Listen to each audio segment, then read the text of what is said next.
Oke, dari Tins Aji, Pak, cara hitung kenaikan lot dengan modal 100. Maksudnya bagaimana kalau kita mau naikin lotnya? Masa kita mau pakai lot 0,01 terus, Pak? Kapan kita mau naikin itu? Oke, menarik tanyanya. Nah, contoh modal itu di 100 ya tadi ya, 100 US dollar. Pastiin pakai akun sen ya, biar agak panjang untuk kalian trading. 100 di sini, kapan kita mulai naikin? Ketika modal 100 di sini sudah double. Jadi contoh, kita trading dengan menggunakan 1%. Berarti kita rugi 1%, kalau untung 2%. Contohlah 6 bulan atau 3 bulan itu sudah double menjadi 200 pakai 3 bulan atau 4 bulan, terserah lah. Pokoknya 1% di sini kan menggunakan modal di 100. Kemudian modal kalian double jadi 200. Berarti itu waktunya untuk naikin lot. Sebenarnya bukan naikin lot ngomongnya, cuma resiko tetap 1% dengan modal yang baru. Nah, jadi gitu. Jadi tadi kan pakai modal yang 100, karena udah double kita pakai modal yang baru. Nanti ketika ini udah double jadi 400 juga, ini pakai 1%-nya juga tetap 1% untuk resiko, tapi menggunakan modal yang baru. Kalau mau diputar-putar lagi, karena sebenarnya trading di sini itu double game. Jadi gimana cara kita mendobelin modal kita, double lagi,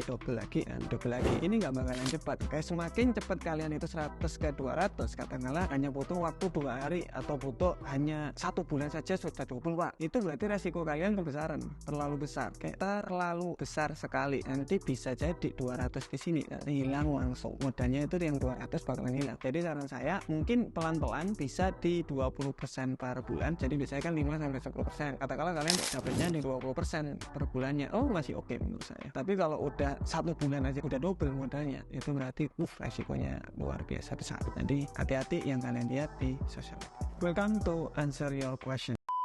Jangan lupa untuk komentar di bawah untuk kita jawab di video selanjutnya. Dari Aditya Widiantara, Mas Tama lebih baik jadi funded trader atau trading menggunakan modal sendiri? Untuk funded trader yang nggak tahu funded trader, jadi kita punya skill ya, contoh ya. Kemudian ada perusahaan yang nawarin dimodalin kita, tapi harus ada tes tertentu. Kita bayar tesnya, masuk baru kita diberi modal di sana. Nanti persentasenya berapa persen, kemudian ketika minus segini itu kalian udah dihapus dari funded trader tersebut. Ada beberapa kriterianya. Menurut saya itu lebih baik skill terlebih dahulu. Jadi skillnya dulu yang paling penting. Kalau skillnya udah dapat, kalian mau funded trader nggak apa-apa, atau kalian modal sendiri lebih bagus menurut saya. Kenapa? Karena tidak ada pressure. Kalian mau trading, kamu mau trading sekarang, entry. Kemudian ketika kalian salah, trudonya agak lebar atau kalian minusnya agak banyak daripada biasanya, agak banyak dari biasanya, ikut saja lah. Jadi tidak ada pressure di sana. Kalau kurang, saya mau tambahin lagi modalnya. Jadi lebih enak menurut saya itu di trading sendiri. Dapatnya dikit mas, ya memang kalau memang modal kalian kecil, tapi kalau modalnya besar ya pastinya dapatnya besar. Tetapi di sini ingat, kalau kalian itu nggak bisa mengelola modal kecil, apa yang membuat anda berpikir bisa mengelola modal besar? Makanya saya bilang skillnya itu penting. Oke, dari Bimbel Haruma, Mas, apakah kita ketika entry buy terus harga mencapai TP tapi market malah turun, apakah boleh SL-nya di atas entry buy terus harga akan mencapai TP tapi malah turun? Ini namanya BEP, Pak. Jadi contoh ada di USD JPY ya, kita sell posisi di sini. Ini sell di sini, TP di sini. Kita ada live trading Senin sampai Jumat, jamnya aja di bawah sini. Nah, itu kalian bisa lihat cara kita entry, cara kita analisa, itu kalian bisa lihat di situ dan kalian bisa tanya-tanya di sana. Jadi lebih enak interaksinya. Contoh kita ada sell posisi di sini, stop loss di atas di sini, TP-nya ada di sini, 2 kali stop loss. Oke. Jadi ketika gagal 1%, ketika untung kita untung di 2%. Contoh. Kemudian ternyata harga itu masuk nih. Harga itu semakin turun.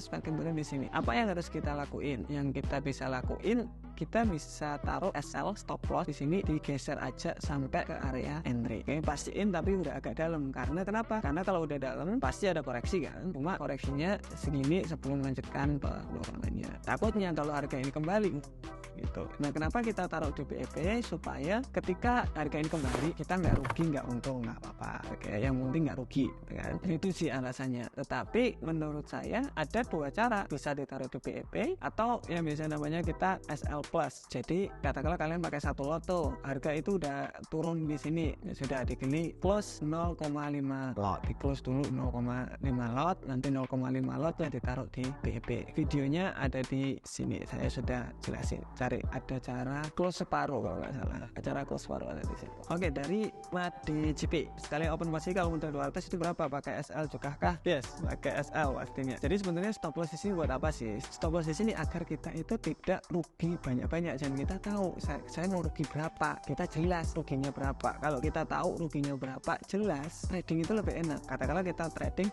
kalau saya rugi ini, saya rugi $2 nih, sampai ya $2, hanya lebih nyaman. Oh ya, kena SL ya, ya sudah kena $2 pas apa yang saya perkirakan. Tetapi ketika nggak ada stop loss, naik terus, contoh ini harga ini naik terus, deg-degan kan ya, senam jantung kan ya, lebih sehat, cuma ya habis nanti modalnya. Ini hati-hati, mending pakai stop loss karena kalian bisa batasi resikonya, itu fungsi dari stop loss. Kemudian kalau modal 200, setiap open posisi itu rugi berapa ya, tetap saran saya di $2, yaitu 1% dari modal. Dapatnya dikit pak, ya nggak apa-apa, modal kalian dikit ya, modal kalian dikit, 200 di sini gedein dong jadi 400, nanti lotnya bisa lebih gede lagi, gedein lagi. Jadi dari modal kecil dibesarin, itu lebih bagus daripada langsung modal gede langsung habis. Oke, dari Tata BDM, Assalamualaikum bang. Waalaikumsalam, saya pemula, kenapa tadi mas saya nggak ada 0,01, kenapa itu bang? Ada beberapa broker yang nggak bisa pak 0,01. Saya contohkan di Indonesia ada namanya HSB Invest in Time. Oke, nah di sini kalian bisa lihat ukuran lot minimum itu 0,1. Jadi kita nggak bisa open posisi 0,01, bisanya 0,1. Nah kalau modal saya 200 pakai 0,1 habis dong mbak. Ya iya, jadi makanya mungkin cari broker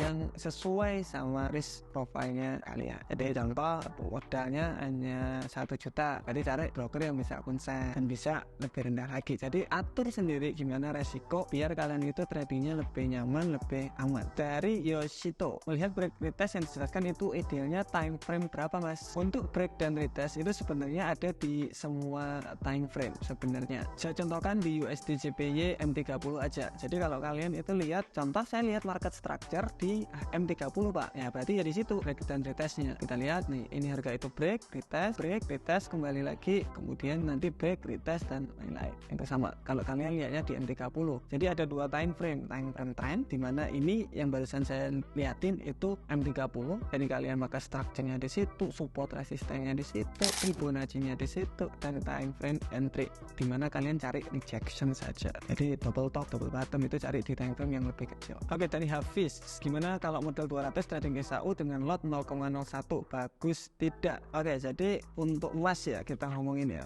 emas modal 200 dengan lot 0,01 lot. Nah di sini berarti contoh aja pergerakan emas di 1000 poin di emas, kita liatin dari sini ke sini itu 5.485, itu satu candle 5.000, ini 1000 aja ya, 1000 poin. Oke, dari 1000 poin di sini itu kita rugi di $100. Ini udah 50% dari modal Anda, oke, 0,01. Padahal 0,01. Makanya kalau saya bilang di bawah 500 itu kalau bisa pakai akun sen aja supaya resiko bisa kejaga. Ini bukan 50% lagi, nanti bisa jadi sih 1% saja kalau pakai akun sen. Nah, tapi untungnya ya nggak sebanyak ini, ruginya nggak sebanyak ini, dan untungnya juga nggak sebanyak itu. Yes, tetapi kalian bisa trading jangka panjang. See you next video. Bye bye.